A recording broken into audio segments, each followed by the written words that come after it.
Ne vous êtes-vous jamais demandé si les éléments les plus jolis et les plus douillets de votre intérieur ne cachaient pas un danger mortel? Vous disposez avec amour vos plantes vertes sur les rebords de fenêtres pour créer un véritable oasis, mais pendant ce temps, votre chat adoré pourrait être au bord de la catastrophe. Ça sonne comme un scénario de thriller, mais c'est la dure réalité pour beaucoup de propriétaires de félins. Dans cette vidéo, nous n'allons pas vous effrayer inutilement. Nous allons révéler la vérité sur 5 plantes d'intérieur très courantes que vous possédez probablement déjà, qui sont toxiques pour les chats. Et je vous le garantis, l'une d'elles va vous étonner, car elle est pourtant réputée pour ses vertus médicinales. Prêts à faire l'inventaire de votre jungle domestique? Alors restez jusqu'à la fin pour savoir comment protéger efficacement votre compagnon à 4 pattes. Avant de nous lancer dans cette liste de dangers, essayons de comprendre pourquoi les chats sont attirés par le fait de mâchouiller les plantes. Est-ce un caprice ou un besoin naturel? En réalité, il y a plusieurs raisons. Premièrement, l'instinct. Dans la nature, les chats mangent de l'herbe pour se purger, éliminer les boules de poils et provoquer le vomissement. Les chats domestiques, privés d'accès à l'herbe d'extérieur, vont chercher un substitut parmi vos plantes d'intérieur. Deuxièmement, la simple curiosité et l'ennui, des feuilles qui bruissent, des tiges qui pendent. C'est un jouet idéal. Un chaton peut se mettre à mâchouiller une plante par simple jeu. Et troisièmement, cela peut indiquer un manque de vitamines spécifiques. Quelle que soit la raison, le résultat peut être dramatique. Contrairement aux herbivores, les chats n'ont pas la connaissance instinctive pour différencier une plante toxique d'une plante inoffensive. Ils comptent sur nous, leurs propriétaires, pour créer un environnement sûr. Et c'est notre devoir d'assurer cette sécurité. Commençons donc par la véritable reine des compositions florales, celle que l'on adore offrir en toute occasion, le lys. Il est d'une élégance folle, son parfum est tout simplement divin, et il semble être né pour embellir nos intérieurs. Vous avez certainement déjà reçu un bouquet de lys en cadeau, ou même vous en avez acheté vous-même pour ajouter une touche de luxe à votre décoration. Et voilà que votre chat, intrigué par cette nouvelle odeur et ses pétales délicats, s'approche pour faire connaissance avec cette merveille de la nature. Rien de mal dans cette scène, n'est-ce pas? Pourtant, c'est exactement là que commence notre première histoire sur la menace cachée. Cette splendeur, posée dans un vase sur votre table, pourrait bien être l'un des ennemis les plus dangereux pour votre compagnon à 4 pattes. Pour illustrer cela, imaginez la scène. Un beau et généreux bouquet de lys dans un vase élégant, et juste à côté, un chat curieux qui tend le museau vers l'une des fleurs. Cette image idyllique contraste fortement avec le danger dont nous allons parler maintenant. Mais quelle est la véritable menace que représentent les lys pour nos chats? Le fait est que, pour les félins, ils sont absolument et entièrement toxiques. Oui, vous avez bien compris, il n'y a pas que les feuilles ou les tiges qui sont vénéneuses. Les pétales, les étamines, le pollen et même l'eau dans laquelle le bouquet a trempé, tout cela constitue un poison mortel pour l'organisme de votre chat. Votre animal n'a même pas besoin de mâchouiller la fleur pour s'empoisonner.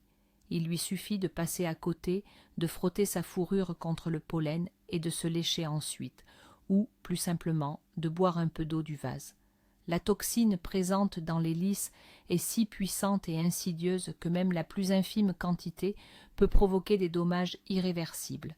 Ce n'est absolument pas le moment de compter sur la chance ou d'espérer que ça passe. Ici, chaque heure compte littéralement. Visualisez ces particules microscopiques de pollen qui se déposent sur le pelage de votre chat quand il se frotte innocemment contre la fleur. Il ignore totalement qu'à la prochaine toilette, il va ingérer une dose de poison qui enclenchera un processus dévastateur dans son organisme. Quels sont les symptômes qui doivent absolument vous alerter? Les premiers signes d'une intoxication au lys peuvent survenir seulement quelques heures après l'ingestion. Ce sont généralement des vomissements, une salivation excessive, de la léthargie et un refus de manger. Votre chat, d'habitude si actif et joyeux, devient soudain apathique, se cache et ne réagit plus. C'est un signal d'alarme extrêmement grave. Mais le plus terrible se passe à l'intérieur. La toxine du lys attaque les reins à une vitesse fulgurante, provoquant une insuffisance rénale aiguë. Si une aide vétérinaire d'urgence n'est pas administrée dans les 18 à 24 heures, les chances de sauver l'animal sont quasi nulles. Les reins cessent tout simplement de fonctionner et l'organisme s'empoisonne avec les produits de son propre métabolisme. Visualisez la situation comme un compte à rebours. Dès l'instant où le chat a été en contact avec la plante, le processus est lancé et seule l'intervention immédiate d'un spécialiste peut l'interrompre. Déconstruisons ensemble un mythe populaire et extrêmement dangereux, l'idée qu'une petite bouchée ne ferait aucun mal. Dans le cas des lys, cette affirmation est absolument fausse et peut coûter la vie à votre animal de compagnie. Répétons-le, même une dose microscopique de toxines peut être fatale. C'est pourquoi, si vous avez un chat, la règle numéro 1 est claire. Les lys n'ont absolument pas leur place chez vous, sous aucune forme, ni en pot, ni en bouquet. Si on vous offre un tel bouquet, le mieux est de le donner à quelqu'un qui n'a pas de chat, ou simplement de le jeter. La santé de votre compagnon à quatre pattes est infiniment plus précieuse que n'importe quelle composition florale. Si vous avez le moindre soupçon que votre chat a été en contact avec un lys, n'attendez pas l'apparition des symptômes. Attrapez immédiatement votre animal et foncez à la clinique vétérinaire la plus proche. C'est typiquement le cas où il vaut mieux prévenir que guérir. Passons maintenant à une plante que l'on trouve très souvent dans les appartements et les bureaux, grâce à son aspect imposant et à sa facilité d'entretien. Faites connaissance avec le Dieffenbachia. Ses grandes feuilles panachées sont vraiment spectaculaires et peuvent mettre en valeur n'importe quel intérieur. Beaucoup l'apprécient pour sa croissance rapide et le fait qu'elle ne demande pas de soins compliqués. Cependant, cette plante possède un côté obscur et porte même un nom populaire très évocateur, la canne muette, Dumken. Ce surnom n'est pas dû au hasard. Il est directement lié à la façon dont la plante se défend contre ceux qui tentent de la manger. Si par exemple le lys attaque les organes internes, le Dieffenbachia, lui, agit immédiatement et localement, provoquant une réaction aiguë et extrêmement douloureuse. Imaginez cette plante grande et magnifique, trônant dans le coin de votre salon, et juste à côté, votre chat qui décide de croquer dans une de ses feuilles juteuses. Alors, qu'est-ce qui rend exactement le Dieffenbachia si dangereux? Le secret réside entièrement dans sa sève. Elle contient des cristaux microscopiques d'oxalate de calcium, en forme d'aiguille. Lorsqu'un chat se met à mâcher une feuille, ces cristaux, tels des milliers de minuscules aiguilles, viennent se ficher dans les muqueuses de la gueule, de la langue et de la gorge. Ceci provoque une douleur immédiate et extrêmement intense, accompagnée de brûlures et d'une inflammation. Imaginez une animation graphique où l'on verrait au microscope ces cristaux acérés percer les tissus délicats.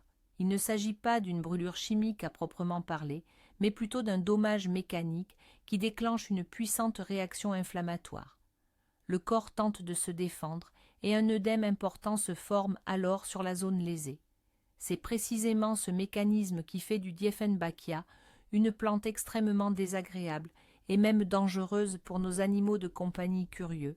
Les signes d'une intoxication à la Dieffenbachia sont assez caractéristiques et apparaissent pratiquement sans délai. Dès que le chat mord la feuille, il ressent une vive douleur immédiate.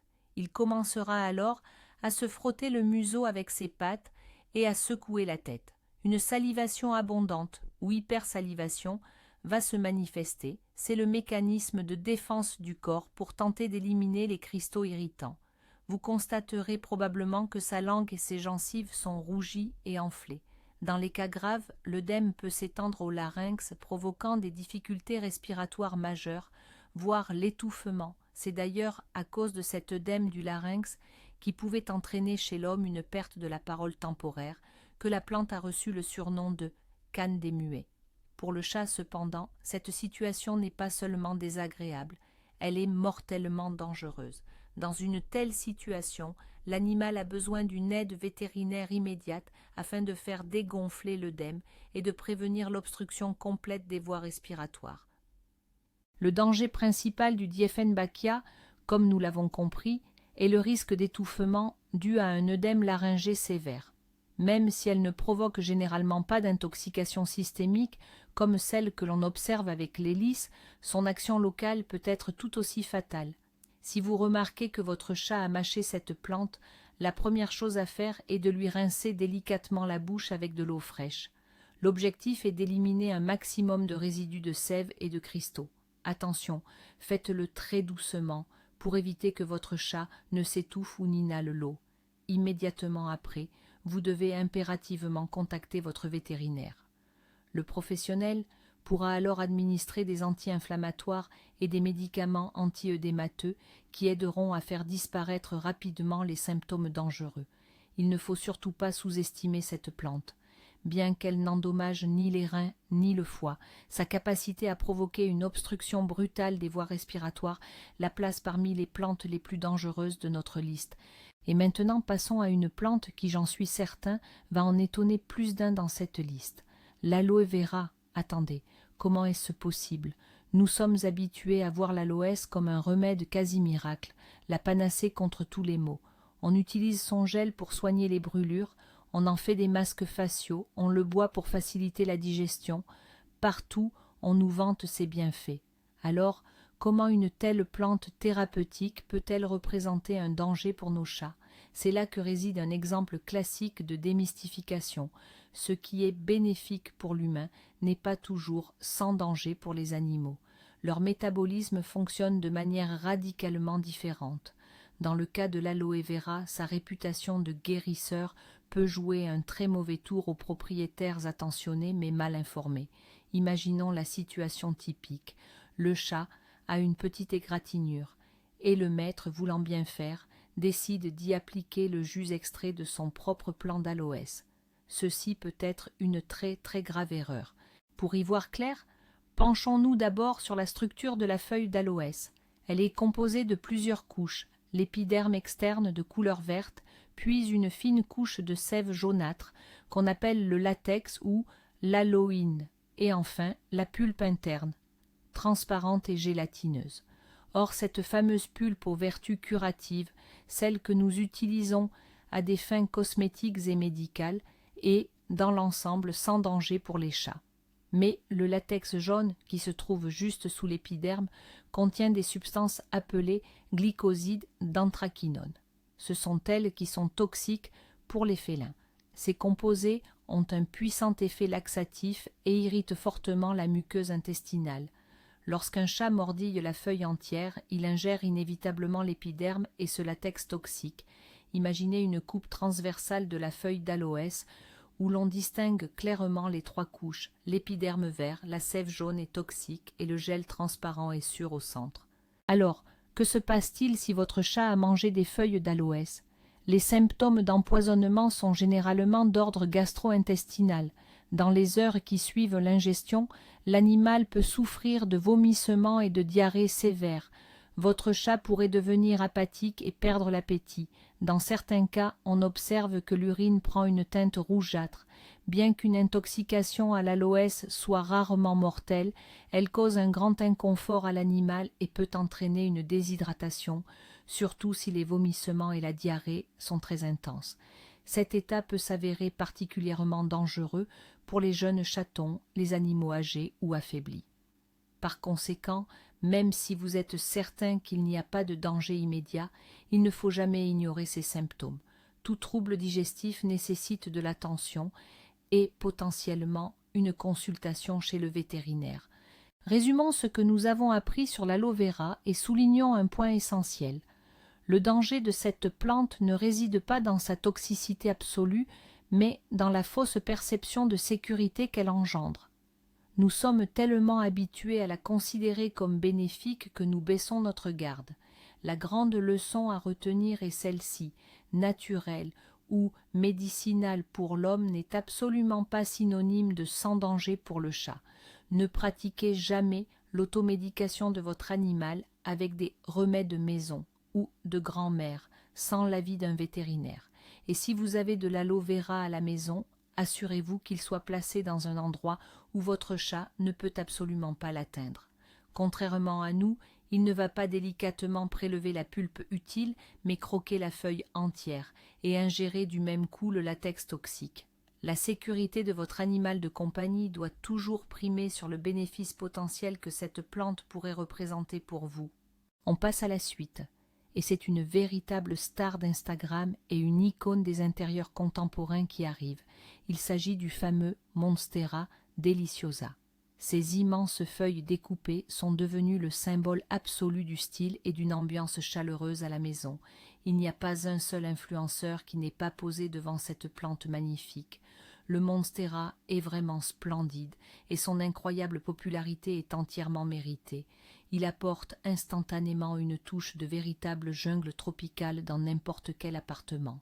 Mais malheureusement, derrière cette façade si tendance se cache également un danger pour nos amis les chats. Et nous allons encore une fois faire face à un ennemi qui nous est déjà familier. Si vous avez écouté attentivement la partie sur le Diefenbachia, vous pouvez déjà deviner de quoi il est question. Imaginez un salon élégant où trône au centre une monstera luxueuse et votre chat qui s'amuse avec ses racines aériennes pendantes ou qui tente de mordiller une de ses feuilles finement ciselées. Oui, c'est exact. La monstera, tout comme le Diefenbachia, fait partie de la famille des aracées et contient dans sa sève ces mêmes cristaux insolubles d'oxalate de calcium. Le mécanisme d'action est rigoureusement identique. Lors de la mastication, ces aiguilles microscopiques pénètrent la muqueuse buccale et pharyngée, ce qui provoque douleur, sensation de brûlure et gonflement. C'est une preuve supplémentaire que les plantes d'une même famille partagent souvent des propriétés toxiques similaires. Par conséquent, si vous savez qu'une plante du groupe est dangereuse, il faut se méfier de ses cousins, comme le Zamioculca, le Spathiphyllum ou le philodendron. On peut d'ailleurs revoir notre graphique animé, montrant ces cristaux pointus, histoire de bien graver cette image dans votre mémoire. D'un point de vue de la toxicité pour les chats, la monstera est, pour ainsi dire, la version branchée et stylée du Diefenbachia. En cas de contact avec le monstera, les symptômes sont très similaires à ceux observés avec la Diefenbachia. Il s'agit d'une douleur buccale immédiate qui peut amener le chat à secouer la tête et à se frotter le museau. On observe également une hypersalivation, une rougeur et un gonflement de la langue et des gencives. Des vomissements peuvent survenir dans certains cas. Généralement, l'empoisonnement par le monstera est sous une forme plus légère que celui causé par la Diefenbachia et il provoque rarement un œdème grave du larynx. Toutefois, ce n'est pas une raison pour ignorer ces symptômes. Pour l'animal, cela reste une expérience très douloureuse et désagréable. Imaginez que vous ayez mordu dans un morceau de laine de verre. Les sensations seront à peu près les mêmes. Et bien sûr, toute douleur ou tout inconfort est une source de stress pour votre animal de compagnie qu'il vaut mieux prévenir. Le danger particulier du monstera, c'est son attrait irrésistible pour les chats, qui le considèrent comme un jouet parfait. Ses grandes feuilles ondulantes et ses longues racines aériennes les invitent fortement à jouer avec et à se faire les dents dessus. Le chat ne cherche peut-être pas nécessairement à ingérer la plante, mais simplement à s'amuser. Néanmoins, pendant la séance de jeu, le risque de morsure est inévitable. Par conséquent, si vous avez la chance de posséder à la fois un chat et un monstera, votre mission est de faire en sorte que leurs chemins ne se croisent jamais. Vous pouvez placer la plante sur un support très haut, inaccessible au saut, ou l'installer dans une pièce où votre chat n'a pas le droit d'entrer. N'oubliez pas qu'il est toujours plus simple et moins coûteux de prévenir un problème que d'en soigner les conséquences. La beauté de votre intérieur ne doit jamais se faire au détriment de la santé de votre animal de compagnie. La cinquième et dernière plante de notre liste est une véritable championne de la survie, présente dans un foyer sur deux. Il s'agit de la Sansevieria, plus connue sous ses surnoms populaires comme la langue de belle-mère ou encore la queue de brochet. Cette plante est appréciée pour sa robustesse légendaire. Il est presque impossible de la laisser dépérir. Elle résiste à l'ombre, aux arrosages espacés et même à l'air sec.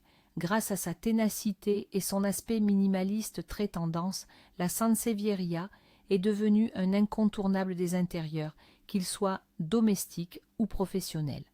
On pourrait croire qu'une plante si increvable et si simple ne cache aucune menace. Elle se contente de trôner dans son coin et de grandir. Pourtant, hélas, même ce soldat vert stoïque ne figure pas dans notre liste par pur hasard. Bien que sa dangerosité soit moindre que celle du lys, il est essentiel d'en avoir conscience. Imaginez la scène classique. Votre chat, en manque d'herbe à chat, décide de tester la résistance d'une feuille épaisse et charnue de langue de belle-mère. Mais quel est le problème au juste avec la sansevieria? Ces feuilles contiennent des composés chimiques appelés saponines.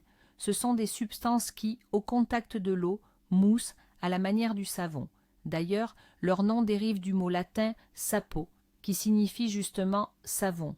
Pour la plante, les saponines sont une défense naturelle contre les champignons et les insectes.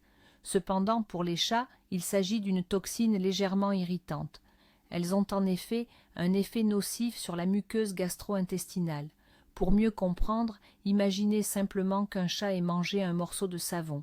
La sensation n'est vraiment pas agréable. Heureusement, en raison de la rigidité et du goût amer des feuilles, les chats ingèrent rarement de grandes quantités de cette plante, mais même un petit fragment suffit à provoquer des symptômes désagréables. Les symptômes d'intoxication par la langue de belle-mère Sansevieria se limitent généralement à des troubles digestifs. Cela peut se manifester par des nausées, des vomissements et de la diarrhée. Il est également possible que votre chat perde l'appétit et semble abattu. Globalement, le tableau clinique ressemble beaucoup à une simple intoxication alimentaire. Les cas mortels suite à l'ingestion de Sansevieria sont extrêmement rares et ne sont pratiquement jamais signalés. Cependant, tout comme avec l'aloès, des vomissements et une diarrhée sévères ou persistants peuvent entraîner une déshydratation. Ce risque est particulièrement dangereux pour les chatons et les animaux souffrant déjà de maladies chroniques. Par conséquent, si vous constatez que votre animal vomit et que vous soupçonnez la plante d'en être la cause, le mieux est toujours de contacter votre vétérinaire sans tarder pour obtenir des conseils. Il pourra vous indiquer comment soulager votre compagnon et vous dire s'il est nécessaire de l'emmener en consultation à la clinique. En conclusion de notre liste, il est essentiel de tirer la leçon la plus importante. Même les plantes considérées comme légèrement toxiques, comme la Sansevieria, ne devraient jamais être librement accessibles à votre chat. Le concept de sécurité pour nos animaux de compagnie doit être absolu. Nous ne pouvons pas prendre de risques avec leur santé en espérant qu'ils n'en consomment pas trop. La meilleure stratégie reste la prévention. Avant d'introduire une nouvelle plante chez vous, vérifiez systématiquement les informations concernant sa toxicité pour les chats. Il existe une multitude d'alternatives superbes et totalement sécuritaires. Votre passion pour la verdure et l'amour que vous portez à votre ami à quatre pattes peuvent et doivent coexister en parfaite harmonie. Et la création de cette harmonie est entièrement entre vos mains. Nous espérons que notre liste vous aidera à faire de votre maison un véritable havre de paix et de sécurité pour tous ses occupants. Alors, faisons le bilan. Aujourd'hui, nous avons appris une vérité choquante. Le magnifique lys peut provoquer une insuffisance rénale. Le populaire Dieffenbachia, des suffocations, l'aloe vera, censé être médicinal, des troubles digestifs, la monstera, très branchée, des brûlures douloureuses dans la bouche et l'invincible Sansevieria ou langue de belle-mère, des nausées et des vomissements. Le principal enseignement, c'est que le danger se cache souvent là où on s'y attend le moins, dans les objets de notre quotidien que l'on trouve beaux, familiers et que l'on adore. La pensée essentielle que nous voulions vous transmettre est la suivante. Votre vigilance est la meilleure protection de votre animal de compagnie. Ne vous fiez pas aux apparences et vérifiez toujours l'information. Merci beaucoup d'avoir regardé cette vidéo essentielle jusqu'à la fin. J'espère sincèrement qu'elle vous a été utile. Si c'est le cas, laissez un pouce bleu et abonnez-vous à notre chaîne pour ne manquer aucun de nos précieux conseils. N'oubliez pas d'activer la petite cloche pour recevoir les notifications de nos prochaines publications. Et maintenant, une question pour vous. Quelles sont les plantes toxiques que nous avons listées et que vous avez chez vous? Ou peut-être connaissez-vous d'autres espèces dangereuses pour les chats que nous n'avons pas mentionnées? Dites-le nous dans les commentaires. Votre expérience pourrait aider d'autres propriétaires et potentiellement sauver une vie. Ensemble, créons le guide de sécurité le plus complet possible.